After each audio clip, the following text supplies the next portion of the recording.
phone going? No, I can't hear it. What, buzzing? Yeah. Can't hear it on mine, but I'll make sure it's on... Okay, well we're on. Hello everybody! So let's start recording. Ready? Ready? Yep. It's episode 72, isn't it? 72. Right. Ahoy hoy, I'm Pavo. And I'm Neil. What's up with you? I can't hear anything. Sorry. Oh, Can't even hear my own voice. what, nothing at all? No. Didn't know we were on, that's why I couldn't hear you. They worked last night. Hello everybody on YouTube. This is what happens when things don't kick off the right way. Oh, we're going to need them to work tomorrow.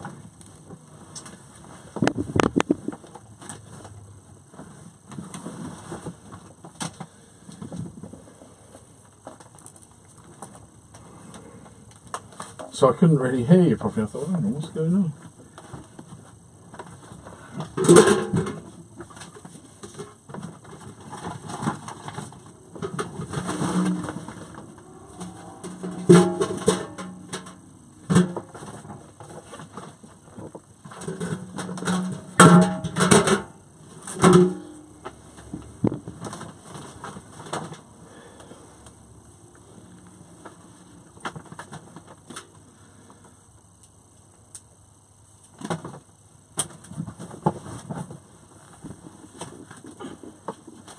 Can you hear it?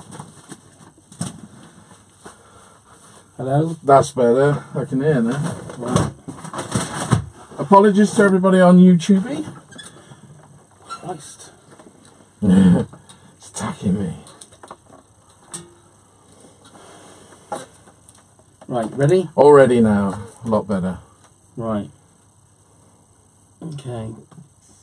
Ahoy hoy, I'm Pavo. And I'm Neil. And welcome to That's No Moon. It's a podcast. It's all your Star Wars news you need to know, although I think this week I'm going to say something about something that's not Star Wars, but anyway. Alright, intrigued. Indeed. Well, it's something I think we should talk about. But anyway. Okay, well let's open with the biggest story at the moment. Marvel's Avengers took more money on its opening weekend than The Force Awakens did. It set the record 2.5 years ago now, is it? 2015. It was, wasn't it? And to congratulate the success, Kathleen Kennedy sent a lovely note to them with the image was of Rey handing over a lightsaber to Iron Man. And on the note it said, from a galaxy far, far away to Earth's mightiest heroes, congratulations on the biggest opening weekend in history. Which is a lovely, lovely little thing, I think. Now, this is something they've done right back. So if we go right... Have you seen all the pictures? Yeah. So right back from Jaws, handing over to Star Wars. It's a lovely little picture. And then I think it's from then to E.T., isn't it? I think it was something like that. And they did the same to Jurassic World as well. Yeah, that was the recent one. And then there was, E.T. and there was another one in there as well. They're really funny if you get to look at them. Now, a question to you. Do you think, because obviously the Avengers is massive sort of release. It's on course to be the biggest film ever, isn't it? Now, they're thinking it could. I can't see Do you not? No. Repeat business. I don't think it'll take as much as The Force Awakens.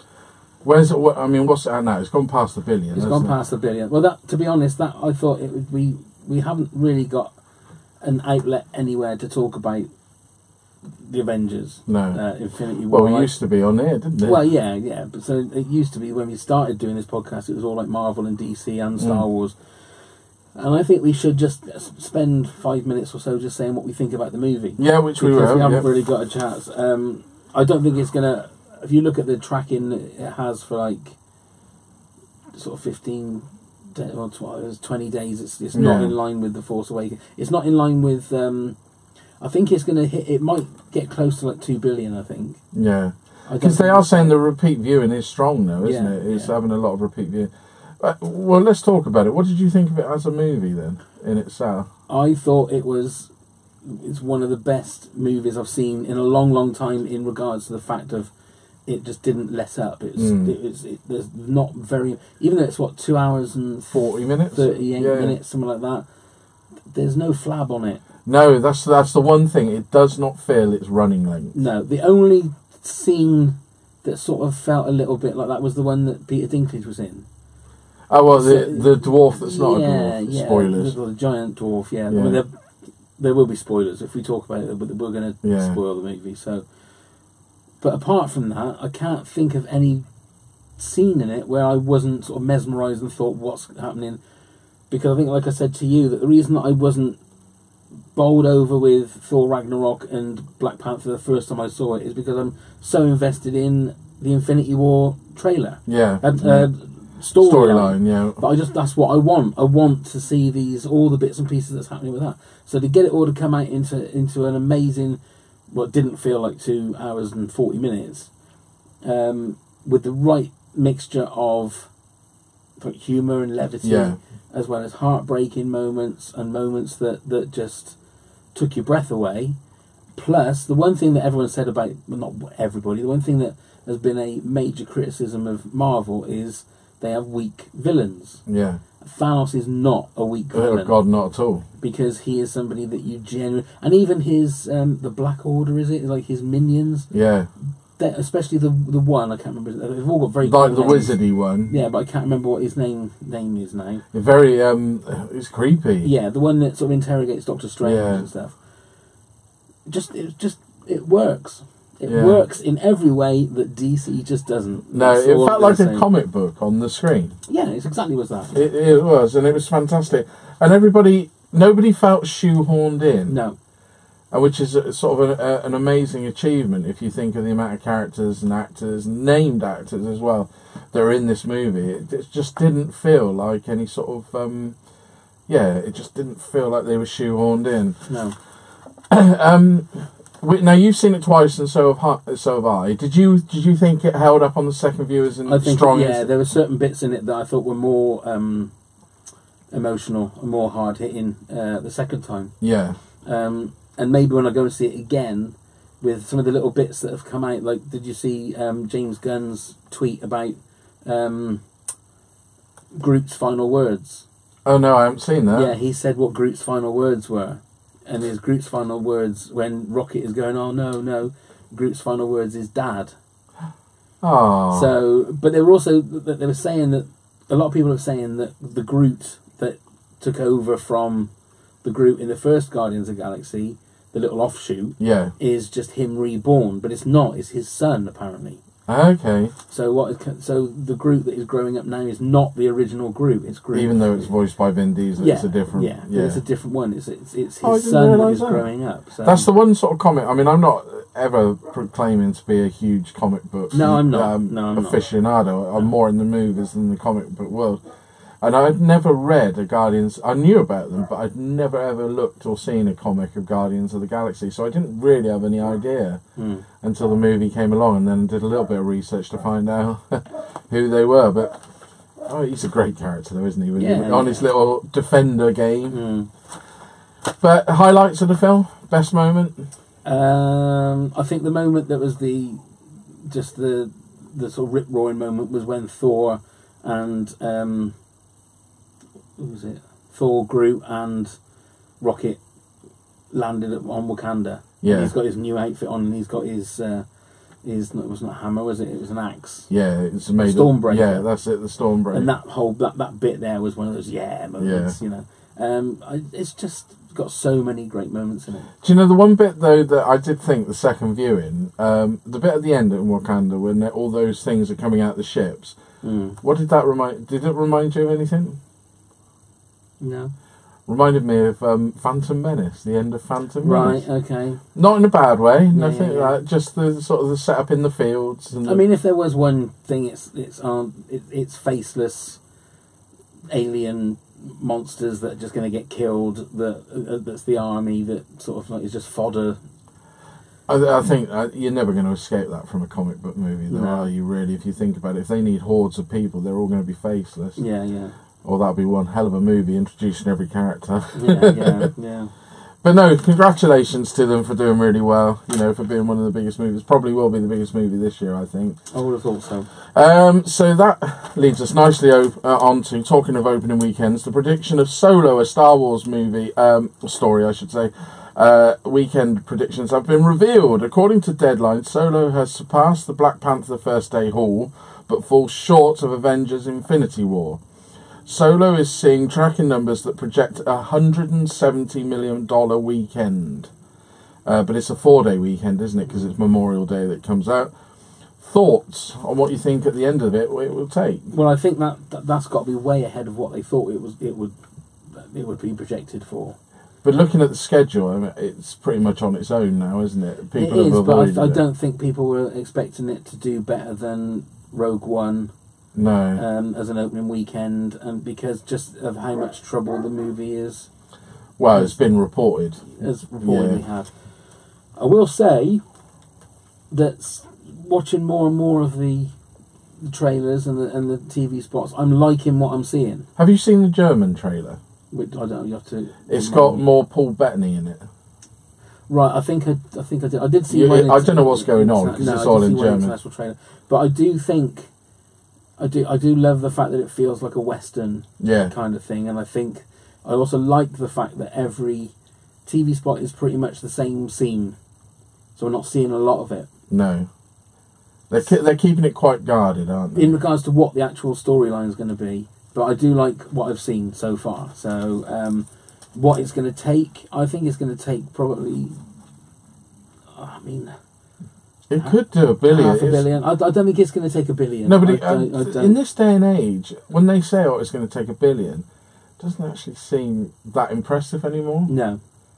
Whereas it used to be when it's taken years ago when we were first reading the magazines, $100 million. When it's $100 million, we were like, "Blimey!" Yeah. Well, I think if I would assume that the Lucasfilm and Disney would be happy if it takes north of like 500 million. Especially for the fact of the so-called troubles, but so I am actually sort of looking forward to seeing it, which sounds stupid. I'm always looking forward to Star Wars movies, but this was the one that I sort of I'm not going to see it. Well, I don't know whether we talked about it on this podcast before, but normally you go and see it on the opening night. Yeah, and we can't do that because of a commitment to another show. Exactly.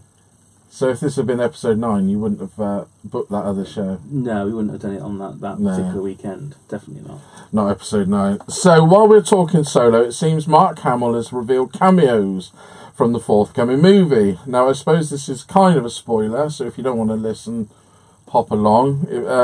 I didn't think it was that much of a spoiler when I read it because I try and avoid them. First up of the cameos is Anthony Daniels as C-3PO. And this now means that Anthony's character has now been in every single Star Wars movie. Right. Did you realise that? You knew yeah. Because it's only a cameo in Rogue One, isn't it? Yeah, so it says it's just that that's one of those things about sort of why would he be there? Well, this is what I'm going to talk to you about in a minute, actually. So it's from all the Star Wars films, from the prequels to right through to Rogue One. The other cameo is R2-D2. Right. So it's the pair of them together. Now, if done properly, this could be fun. I mean, it could be a little Where's Wally sort of cameo, couldn't it? So where do we see them? Now, during the events of Solo, the droids are serving Bail Organa and were sent on missions for the Alderaan Senator, as seen in Rebels. Now, did you know this? Right, okay. So they're out and about, and they're saying that one of the places they could be is on Tatooine. Right. And seen on there, they've been there before. That's what the rumours are on some of the other planets. But then in Star Wars, then they would know where they are, wouldn't they? There's no logic to Star Wars. Yeah, well, like no, that. But then that's just a little bit too convenient. Yeah, that was one of the suggestions. The other suggestion is I can't remember the name of the other planet they're talking about. They're sent on, that seems to be the logical thing, that Bail Organa has sent them on a mission, and we just happen to, bump into them. Right. But to me, wouldn't Han Solo recognise them if he bumps into them? Exactly. That's what I'm saying. It's whether or not it's something that they're in the behind him doing something, or they walk into a room just after he's left, or something like that. That's what I think is more likely to be. It'll be in the background. Yeah. But also in that German trailer, actually, you see a lovely shot of one of the destroyers. The Star Destroyer's coming out with all the TIE fighters coming out the bottom, which I hadn't seen before, and I thought that looked really impressive, that shot. So kudos to Ron Howard for doing some visually stunning work there. Right, Ron Howard, as we were talking about. Ron Howard has revealed that Chewie will finally be honoured with his own musical theme on the upcoming movie. Okay. This on the upcoming movie soundtrack, which has also had the full track listing revealed. Well, nothing really is a spoiler on there. It is as follows. You ready? Have you read these? No. Okay. Number 1, The Adventures of Han, which is John Williams' theme. Okay. That's the first track. Then 2, Meet Han. Number 3, Corellia Chase. So it feels like that we're there at the beginning. 4, Spaceport. 5, Flying with Chewie. 6, Train Heist. 7, Marauders Arrive. 8, Children in the Pot. 9, Is This Seat Taken? 10, L3 and the Millennium Falcon. 11, Lando's Closet. 12, Mine Mission. 13, Breakout. 14, The Good Guy. 15, Reminiscence Therapy. 16, Into the Moor. 17, Savarine Standoff. 18, Good Thing You Were Listening. 19, Testing Allegiance. And 20, Due and Roll. Okay. So that's the full track listing. Do you buy all of them? I know you got a few. I haven't bought all of them. I have bought a few, yeah. Did you buy The Last Jedi? Yes. Yeah. Is that a good soundtrack? Yeah, it's nice, yeah. I don't know if you saw the video that Donald Glover did of a walkthrough of the new Millennium Falcon. I have, yeah. That is very cool. That is very cool. And they have definitely pimped it out. Of course they have. And this, I don't know if, this is going way off topic now, but have you seen any of the Childish Gambino stuff? No. Which is like Donald Glover's alter ego, his musical alter ego. I've heard about it, but I'm not seen it. So the it. video that is taking storm at the moment is This Is America video. Oh, that's right, yeah. It's something about it. There is something about it there's something about him that is just mesmerising to watch. And it's a very hard-hitting, brutal, graphic video. All right. I'll have to have a listen but to it. But it is... I'm not a rap fan, no. So the music... It's not so I sort of go, that's a great rap song or whatever. But there is so much going on, but so much that is shocking in the video. Oh, really? Plus the fact that he is just mesmerising to watch. Well, he seems to be the epitome of cool, doesn't he? Yeah, and he is like the perfect person to play Lando Calrissian, but he is such a talented guy for all of the stuff that he does. You know, the stuff that he writes, the stuff that he directs, and stars in and stuff. He's sort of becoming a person that I want to find out more about. Yeah, no, I understand that. Is he anything to do with Danny Glover? I don't think so. I think he made a joke about that because he hosted Saturday Night Live last week, I think it was. Right. And he made a joke saying that he was Danny Glover's father or something. Oh, right. So I don't think they're actually... okay. Because he was in Ant-Man as well, wasn't he? Yeah. I wonder if I think it's Miles Morales' uncle. That's right, yeah. So is he making a return in Ant-Man and the Wasp? I don't... No, he wasn't in Ant-Man. He was in Spider-Man Homecoming. Spider-Man Homecoming, sorry, yeah. He was in Spider-Man That's right. Homecoming, yeah. Getting confused now. And he was also in The Martian. Was it The Martian? Or... No. I don't remember. No, not The Martian. Oh, God. Yeah, this is where our age... Matthew McConaughey. Oh, Interstellar. Yeah, that's right, He was yeah. in Interstellar as well. So. That's a great film, that is. Yeah. So, right, finally, I've got the last little bit that I wanted to talk to you about. I was reading an article this week about George Lucas and his legacy of Star Wars, and then at the end of it, it came up with an update. It just said update.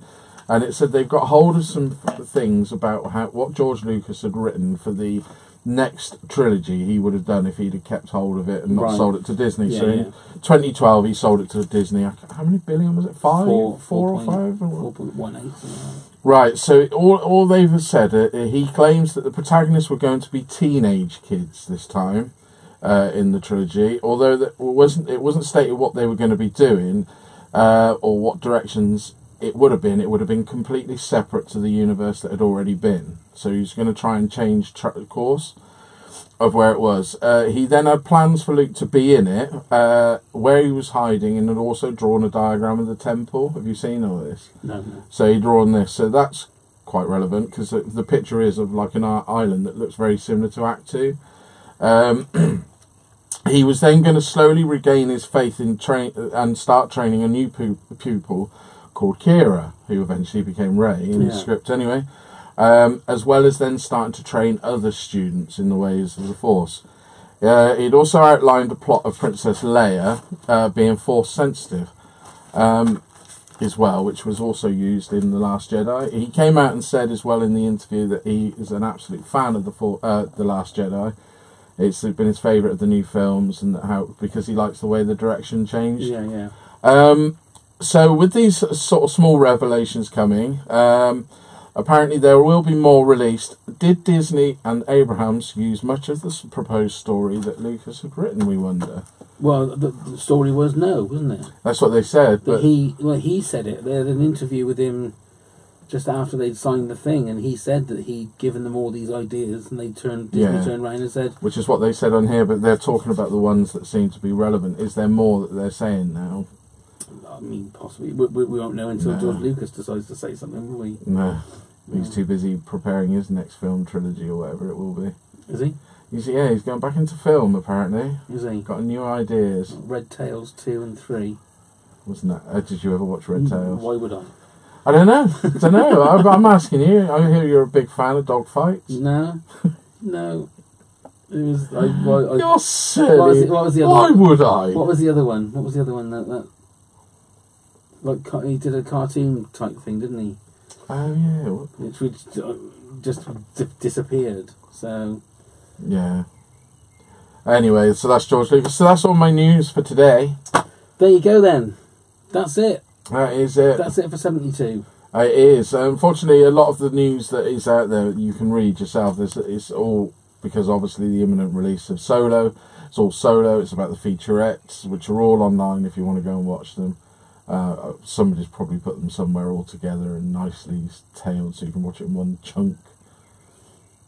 Yeah, so do that instead of listening to this. No, you can go and watch us. No, but what I mean is that it's all there. It's all, a lot of it's the same thing. The featurettes, like you just said earlier on when we were talking about it, it's nice that a lot of the TV spots are exactly the same scene, just different.